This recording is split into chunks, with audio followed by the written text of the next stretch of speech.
मुझे याद है मदीना तैयबा में औरतें जो सलाम करने के लिए हुजूर की जालियों के पास जाती, सुना है बहुत सारी आलिमाएं मुबल्लिगाएं बड़ी बड़ी इल्म वाली औरतें भी खड़ी थी और सलाम पेश कर रही थी हुजूर को अच्छे अच्छे अल्फाज से।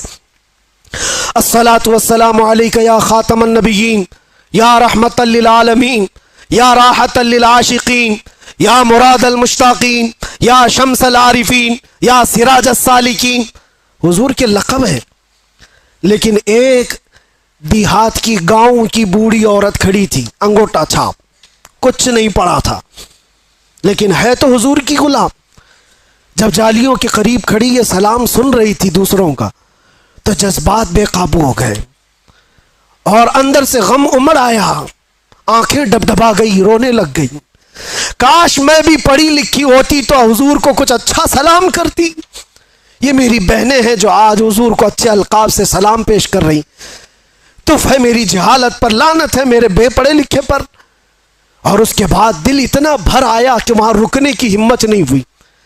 रोती हुई अपने आंचल से आंसू पोंछते हुए हुजूर को इशारा करके सिर्फ इतना कहा, या रसूल अल्लाह, बेपढ़ी लिखी आई है, जाहिल औरत आपके दरबार में आई है, कुछ आता नहीं, सिर्फ इतना आता है, अस्सलामु अलैका या रसूल अल्लाह। बस इतना कह सकती हूं। रोती रोती वापस चली गई और अपने कमरे में जाकर बहुत रोई। किस बात पर? कि बचपन में पढ़ी लिखी होती तो हुजूर को अच्छा सलाम कर सकती थी। मैं अफसोस कर रही हूं अपनी जिंदगी पर कि जहालत ने मेरा बुढ़ापा ला दिया, और जिसने नशा से अपनी यह हालत कर ली हो, उसने अपने नबी पाक को कैसी तकलीफ पहुंचाई। हुजूर पर क्या गुजरती होगी तुम्हारी इन हालत को देख करके। सोचा कभी जो रसूल रात रात भर खड़े होकर तेरे लिए दुआ करते हो, क्या तू अपनी जिंदगी को इन अय्याशियों में गुजारेगा? वो नौजवान रो पड़ा, बहुत रोया। उसके बाद ऐसी तो महफिलें बहुत आती हैं, लेकिन मैंने देखा जिंदगी बदलते हुए भी। मेरे अजीजों, उस एक नौजवान को मैंने देखा सिर्फ 3 महीने के अंदर 8 साल की पिछली कज़ा नमाजें पूरी कर चुका था। 8 साल की नमाजें, सुबह से लेकर शाम तक मुसल्ले पर। और फिर वो ये कहता था, शायद मेरे रब ने मुझे इसी काम के लिए अंदर रखा है कि मैं अपने नबी को पहचान लूं। आप जरिया बने मुझे मेरे नबी तक पहुंचाने का। आज भी मैं ये एहसास करता हूं, हम सब की डोर बंधी हुई है मदीने के ताजदार से। मैं उसी डोर को पकड़ना चाहता हूं जो हजारों नौजवान मुझे सुनना चाहते हैं। मैं जानता हूं वो इसलिए कि इनकी नसें मुझसे नहीं जुड़ी हैं, आमिना के लाल से जुड़ी हुई है। हम उनकी बात करते हैं तो इनकी रग फड़कने लगती है। सच बताओ कि हमारी गुफ्तगू सुनते हुए, हुजूर की मोहब्बत की बात सुनते हुए दिल हिचकोले नहीं खाता तुम्हारा? तुम्हारी नसें नहीं फड़कती?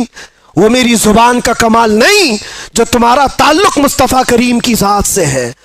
जब किसी के महबूब को छेड़ा जाए तो फिर उसका पूरा जिस्म का खून गर्म होने लगता है। यही तुम सबकी कैफियत है। जितने लोग मुझे सुनते हैं, मैं जानता हूं उनके दिलों में मेरे नबी की मोहब्बत है, इसलिए जब ये बातें सुनते हैं तो उनका जिस्म गर्म होता है और रगें फड़कने लगती है। और मैं उसी को वापस फिर लाना चाहता हूं। ये अगर चिंगारी शोला बन जाए जो तुम्हारे दिलों के अंदर मौजूद है, तो फिर क्या कमाल की बात है। कुव्वते इश्क से हर पस्त को बाला कर दे, दहर में नामे मोहम्मद से उजाला कर दे। जिस तरफ तुम गुजरोगे, खुशबुएं तुम्हें लोगों को ये बताएंगी कि गुजरने वाला मदीने का गुलाम जा रहा है। आ जाओ, आज की इस रात ये तय करके उठो कि जीना है तो मेरे नबी की मर्जी के मुताबिक जीना है, इंशाअल्लाह। और जितनी बेहयाइयाँ और बुराइयाँ हमसे या हमारे दोस्तों से सरजद हुई, उनको दूर कराएंगे और माहौल में ले आएंगे। जितनी ज़िंदगी बची है, जाना है ना हुजूर को मुंह दिखाने के लिए। कब्र में हुजूर का दीदार करना है कि नहीं करना है? अरे सच सबर करके हम भी एक दिन जाएंगे। आज कब्रस्तान वालों को देख कर क्या है, जियारत कर क्या है, वो अपनी कब्रों में होंगे। हो सकता है कुछ गुनाहों की वजह से कुछ लोग सजा पा रहे हों, लेकिन आज हम रहमत इलाही से उम्मीद ये करते, मौला उन सब की कब्रों पर आज रहम करम की बारिशें फरमाए।